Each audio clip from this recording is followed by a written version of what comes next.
Olá, sejam muito bem-vindos a mais uma análise aqui no canal. Meu nome é João Pedro Fará e no vídeo de hoje vamos falar sobre a final da Copa Libertadores da América, que vai ser disputada entre Flamengo e Palmeiras no Estádio Centenário em Montevidéu. Antes de mais nada, eu peço para que você se inscreva aqui no canal, deixe o seu like, compartilhe o vídeo e diga aqui nos comentários qual é a sua projeção para essa grande final da Copa Libertadores da América. Essa grande final que vai ser disputada agora no Estádio Centenário vai ser entre o campeão de 2019 da Copa Libertadores, quando o Flamengo venceu o River Plate em Lima por 2-1, com 2 gols de Gabriel Barbosa, o Gabigol, e o campeão da Copa Libertadores da América de 2020, quando o Palmeiras bateu o Santos no Maracanã, com o gol do Breno Lopes na final da partida. E essa rivalidade se acentuou muito nos últimos anos, principalmente por Flamengo e Palmeiras terem conquistado as últimas 3 edições do Campeonato Brasileiro. Em 2018, a equipe paulista venceu a competição e o Flamengo, nas 2 últimas edições, levou o caneco. Então, começou uma grande rivalidade, provocação de um lado, provocação do outro lado, aquela coisa que a gente já conhece no futebol brasileiro. Isso tudo eu também aponto por 2 situações. O Flamengo hoje, no Rio de Janeiro, tem um rival muito fragilizado, que é o Vasco da Gama. O Vasco hoje não tem poderio financeiro, vive em dívidas atrás de dívidas, e o Palmeiras começou a crescer financeiramente com o aporte de uma grande empresa, e o Flamengo se organizou. Então essas 2 equipes conquistaram uma hegemonia no cenário brasileiro. É verdade que esse ano o Atlético Mineiro parece que também conseguiu quebrar essa grande barreira imposta pelas 2 equipes e vai vencer o Campeonato Brasileiro, mas a verdade é que essas 2 equipes tomaram conta mesmo do cenário do futebol brasileiro, então essa rivalidade se acentuou muito aqui no cenário local, nacional, e eu vejo muito que os flamenguistas hoje têm uma antipatia pelo Palmeiras, principalmente por essa ligação que as torcidas organizadas do Palmeiras têm com o do Vasco. Então agora no próximo sábado, quem conquistar a taça vai ser tricampeão da Copa Libertadores e vai se juntar ao Grêmio, Santos e São Paulo, que são as equipes que têm 3 canecos. Vale destacar que o Palmeiras vai disputar a 6ª final da Copa Libertadores e se junta ao São Paulo também como a equipe que mais jogou a partida decisiva da competição. Por outro lado, o Flamengo vai disputar a 3ª final e nas 2 vezes que chegou, conquistou a competição. Agora eu vou trazer um pouco dados das 2 equipes na Libertadores da América. A campanha do Flamengo na Libertadores 2022 não foi uma campanha, na minha opinião, difícil. O grupo era com Vélez Sarsfield da Argentina, LDU do Equador e Unión La Calera do Chile. Ficou em primeiro do grupo com 12 pontos, foram 3 vitórias em 3 empates, 14 gols marcados e 9 gols tomados. Nas oitavas de final, o Flamengo enfrentou o Defensa e Justiça e passou sem grandes dificuldades, venceu os 2 jogos. Na Argentina venceu por 1-0 e a partida foi disputada em volta no Mané Garrincha, em Brasília, onde a partida foi 4-1 para a equipe rubro-negra. Nas quartas de final, o Flamengo pegou a equipe, na minha opinião, que eu achei que fosse ser mais difícil, o tradicional Olímpia. Mas o Flamengo não tomou nem conhecimento, venceu as duas partidas por 2 goleadas. Foi 4-1 na partida de ida no Paraguai e venceu por 5-1 também no Mané Garrincha. Essa partida foi disputada em Brasília. Nem tomou conhecimento da equipe paraguaia e avançou para a semifinal, onde enfrentou o Barcelona de Guayaquil do Equador e venceu 2 jogos por 2-0. Então, até chegar na final, o Flamengo teve enfrentamentos bem mais tranquilos, na minha opinião, do que o Palmeiras. Foi um grupo que estava um pouco mais fácil para o rubro-negro, mesmo com a chegada do Renato Gaúcho, a equipe já conseguiu um entrosamento rápido, até porque a base desses 11 titulares já jogam juntos há muito tempo. E então o Flamengo chega nessa final da Libertadores com enfrentamentos, na minha opinião, muito mais tranquilos do que o Palmeiras, que a gente vai falar agora. O grupo da equipe paulista era com a Universidade do Peru, Defensa e Justiça da Argentina, que enfrentou o Flamengo nas oitavas de final, e o Independiente Del Valle do Equador. O Palmeiras ficou em primeiro do grupo com 15 pontos, foram 5 vitórias e 1 derrota. Foi uma grande atuação do Palmeiras, um grande retrospecto na fase de grupos. O Palmeiras foi o melhor ataque dessa fase da competição, com impressionante 20 gols marcados, e ganhou de 5-0 do Del Valle e 6-0 do Universitário. Então foram 2 goleadas expressivas dentro do Allianz Parque. A única derrota da equipe foi justamente para o Defensa e Justiça, como eu falei, que foi a equipe que o Flamengo atropelou nas oitavas de final. Perdeu por 4-3 no Allianz Parque, foi uma partida bem louca mesmo. Eu lembro que eu assisti, foi um barata voa, como a gente gosta de dizer, ataque contra defesa, mas assim o Palmeiras avançou para as oitavas de final, quando bateu a Universidade Católica por 1-0 nas 2 partidas.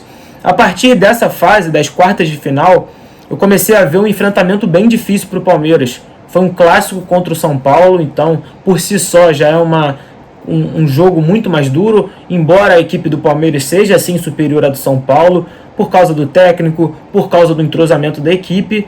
Empatou por 1-1 um jogo de ida no Morumbi, mas no Allianz Parque o Palmeiras decidiu, venceu por 3-1 e avançou para a semifinal da Copa Libertadores da América. Aí para mim vai o grande ponto e o grande motivo pelo qual eu acredito que a fase do Palmeiras tenha sido muito mais difícil no mata-mata e na fase de grupos do que o do Flamengo. O Palmeiras enfrentou na semifinal o Atlético Mineiro, para mim o virtual campeão brasileiro de 2021. Falta pouco para o Atlético se sagrar campeão. E foram 2 jogos duríssimos. No jogo de ida em São Paulo, o Palmeiras empatou por 0-0. A torcida ficou um pouco chateada. O Hulk teve um pênalti para ser convertido e não fez. Obviamente o não joga, mas se o Atlético tivesse feito esse gol em ida, talvez a partida de volta o Palmeiras tivesse que se expor um pouco mais.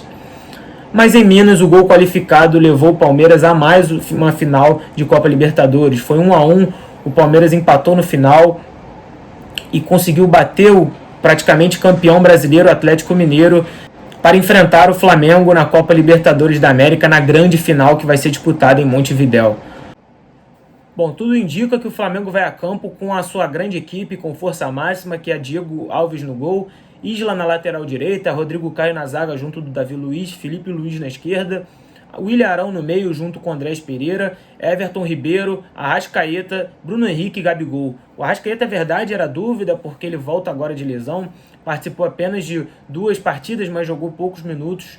Há quem diga que o Michael pode ser escalado, que também não seria muito ruim, mas se eu sou o Renato Gaúcho, eu iria com a força máxima, até porque o Flamengo tem um entrosamento já com sua equipe principal e acredito que essa seja a melhor forma de conquistar mais um caneco. E para o Palmeiras, por outro lado, vai com o Everton no gol, deve jogar na lateral direita Mike ou Gabriel Menino, porque o Marcos Rocha foi suspenso na partida de semifinal contra o Atlético Mineiro.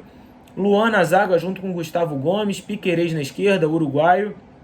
Felipe Melo deve jogar como primeiro volante, tem feito uma temporada espetacular. Danilo talvez jogue no meio campo, Zé Rafael, Rafael Veiga, Dudu e Rony. Essas são as 2 equipes que vão se enfrentar agora no Estádio Centenário, em Montevidéu. São equipes de características diferentes e de técnicos também diferentes, né? O Abel Ferreira e o Renato Gaúcho. O primeiro, o Abel Ferreira, sofre muito com grande desconfiança por parte da imprensa esportiva, sobretudo, para mim, por causa do estilo de jogo da equipe. Ele é um técnico que não gosta de ficar com a bola, ele prefere jogar de maneira considerada hoje, como as pessoas chamam de reativa. Eu não me agrada muito o estilo de jogo dele. No entanto, ele venceu a última Copa Libertadores da América com esse futebol. Ele é um técnico que preza muito pelo mental, ele gosta que o time seja aguerrido, o time lute, o time dê carrinho. E isso se personifica no Felipe Melo, né? Um jogador acostumado a vencer, um jogador que atuou em grandes equipes do futebol brasileiro e mundial, além do Palmeiras. Mas eu não gosto muito do estilo de jogo do Abel Ferreira. Por outro lado, o Renato Gaúcho tem sido muito criticado pelos torcedores do Flamengo. Ele foi eliminado na Copa do Brasil contra o Atlético Paranaense, mas a grande crítica por parte da torcida é pelo fato dele fazer algumas modificações no mínimo questionáveis. Um dos exemplos que eu vou dar para vocês é na partida do Campeonato Brasileiro, também contra o Atlético Paranaense, na Arena da Baixada, partida na qual o Flamengo estava vencendo por 2-0 e algumas mexidas do Renato foram consideradas de recuar o time. E assim o Flamengo levou empate aquele dia. Renato foi massacrado nas redes sociais, a torcida criou a hashtag Fora Renato Gaúcho, sem contar também da última partida contra o Grêmio, que algumas pessoas fizeram algumas ilações dizendo que o Renato Gaúcho havia entregue pela identificação que ele tem com o Grêmio. O Flamengo também vencia por 2-0, já não é a primeira vez que o Flamengo tem 2-0 no placar de vantagem e toma um empate. Mas a verdade é que ele vem sendo muito criticado pela torcida. Eu gosto do estilo de jogo do Renato, eu acho que ele é um técnico que gosta de ter o time tem a bola nos pés, mas ele não faz um trabalho 100% sólido. No entanto, vale destacar também que a primeira temporada do Renato, né, à frente da equipe do Rubro Negro, ele ainda disputa o Campeonato Brasileiro, matematicamente está numa final de Copa Libertadores. Mas a verdade é que hoje o cenário é bem diferente para o Flamengo do que era na Copa de Libertadores de 2019, onde o Jorge Jesus era adorado, era idolatrado, né? Era colocado no pedestal e não era para menos, porque ele fez uma equipe depois de muito tempo, jogar um futebol vistoso. Eu acredito que todas as pessoas, até os torcedores de clubes rivais, paravam para assistir a equipe do Jorge Jesus jogar. E ao analisar peça por peça, eu vejo uma grande vantagem na equipe rubro-negra. Antes de gravar aqui o vídeo, eu fiz aquele comparativo 11 contra 11. E se eu pudesse fazer uma seleção entre os titulares de ambas as equipes, eu pegaria apenas o Everton e o Felipe Melo do Palmeiras. Para mim, ele é o melhor goleiro do Brasil há alguns anos e o Felipe Melo faz uma excelente temporada. Ele tem uma boa visão de jogo, ele é um jogador aguerrido, tem tomado menos cartões, o que é um ponto fundamental ao se tratar de Felipe Melo. Mas o restante da equipe, né, pelo lado do Flamengo, eu vejo uma equipe muito mais técnica, uma equipe muito mais habilidosa, jogadores acostumados com decisões e tem um jogo mais propositivo, que me agrada bastante pelo fato de eu gostar de ver times com a bola no pé. Por outro lado, o Palmeiras tem jogadores mais verticais, como eu falei anteriormente. É uma equipe que, quando perde a bola, tenta achar logo o Rony, o Dudu na frente, tem meio campo com visão como o Rafael Veiga, o próprio Zé Rafael conseguem achar bons passes para os atacantes. E o centroavante, Luiz Adriano, foi sacado da equipe titular, justamente pelo fato dele não ter essa amplitude de jogo. Ele é um jogador que fica um pouco mais travado, né, pelo fato dele ser centroavante. Então são equipes de estilos de jogo diferentes. O Flamengo, na minha opinião, deve explorar muito esse lado direito do Palmeiras, que não vai ter o Marcos Rocha, como eu falei, que foi suspenso no jogo de semifinal contra o Atlético Mineiro.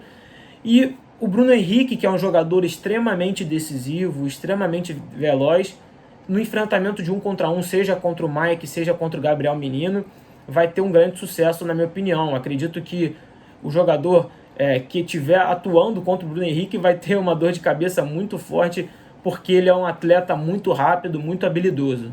Bom, pelo lado do Palmeiras, ofensivamente, eu acredito que deve explorar um pouco o lado esquerdo de defesa do Flamengo. O Felipe Luiz é um atleta que, quando não está sendo bem protegido, bem coberto pelos volantes, ele sofre muito com a falta de velocidade. Ele já é um jogador com uma certa idade, ele não tem uma explosão defensiva, e joga ao lado dele o Davi Luiz, que também é um atleta bom tecnicamente, mas que está tentando ainda se adaptar ao futebol brasileiro. Ele jogou pouquíssimas partidas, não me recordo 100%, mas acredito que ele só fez uma partida inteira na competição do Campeonato Brasileiro. Então, se o Palmeiras souber explorar na velocidade, no contra-ataque, as costas do Davi Luiz entre o Felipe Luiz e o Davi Luiz, ali pode ser o mapa da mina para a equipe palmeirense, principalmente porque o lateral esquerdo do Flamengo cansa muito. Nas opções de segundo tempo, as duas equipes têm bons nomes. Acredito que o Flamengo leva um pouco de vantagem pelo fato de ter um jogador que tem feito um final de temporada espetacular, que é o Michael. Ele é um jogador também extremamente habilidoso, é um dos artilheiros do Campeonato Brasileiro, um atleta muito vertical, que não se intimida. Pode mudar um pouco o estilo de jogo do Flamengo se ele entrar às vezes no lugar do Everton Ribeiro, que é um atleta que cadencia mais o jogo, que gosta de ter a bola nos pés. Além dele, o Flamengo tem o Pedro, né, que volta de uma artroscopia, um atleta também de um outro perfil de jogo, um centroavante nato que sai menos da área do que o Gabriel Barbosa. Essas são algumas opções do Flamengo em caso de um jogo mais truncado, ou mesmo que o Flamengo precise romper as barreiras que o Palmeiras deve impor, às vezes com umas linhas de 5 ajudando com o Felipe Melo, às vezes até uma linha de 6 que o Palmeiras fez muito nessa temporada. E a equipe paulista tem o centroavante Luiz Adriano, como eu falei anteriormente, que pode também modificar o estilo de jogo da equipe do Palestra Itália, às vezes em cruzamentos na área. E vejo também o Gabriel Veron como uma outra opção para uma velocidade, para um jogo de 1 contra 1. É um atleta jovem, mas que tem muita qualidade para modificar um jogo, mudar um cenário de jogo. Bom, assim, minha conclusão para essa final é a seguinte: vai ser uma final dura, eu vejo um favoritismo sim pelo Flamengo, não vou ficar em cima do muro, acho uma equipe que está mais acostumada a disputar esse tipo de final, é uma equipe tecnicamente, como eu falei, individualmente mais sólida, com jogadores mais sólidos, jogadores mais habilidosos que gostam de propor o jogo, mas por se tratar de uma decisão, de um jogo só, tudo pode acontecer, aquele clichê clássico, mas que é verdade. O meu palpite é que o Flamengo vai vencer por 2-0 em cima do Palmeiras, mas eu vejo aqui duas situações antes de encerrar o vídeo. Se o Flamengo conseguir abrir o placar, eu acredito que esse placar pode se transformar até num número elástico, até porque o Palmeiras vai ter que sair para o jogo e vai deixar o espaço tão sonhado pelo Flamengo. Em contrapartida, se a equipe rubro-negra não abrir o placar e sentir que o Palmeiras conseguiu encaixar a defesa. Eu acho que o desespero pode bater, a pressão em cima do Renato Gaúcho pode bater, e o Palmeiras consegue muito fazer esse jogo psicológico com o Abel Ferreira, que ele é, como eu falei, que ele é um técnico que gosta de trabalhar muito o mental. Então tem tudo para ser uma grande final. Eu vou trazer depois do jogo uma grande análise sobre essa final tão esperada. Estou muito ansioso assim. E quero saber de vocês, qual é a projeção de vocês para essa final? Vocês acham que o Flamengo também tem uma superioridade ou vocês acham que é 50-50? Agradeço a vocês que assistiram o vídeo até aqui. Deixem o like, comentem aqui embaixo a opinião de vocês também sobre o vídeo. Compartilhem com os amigos e até a próxima.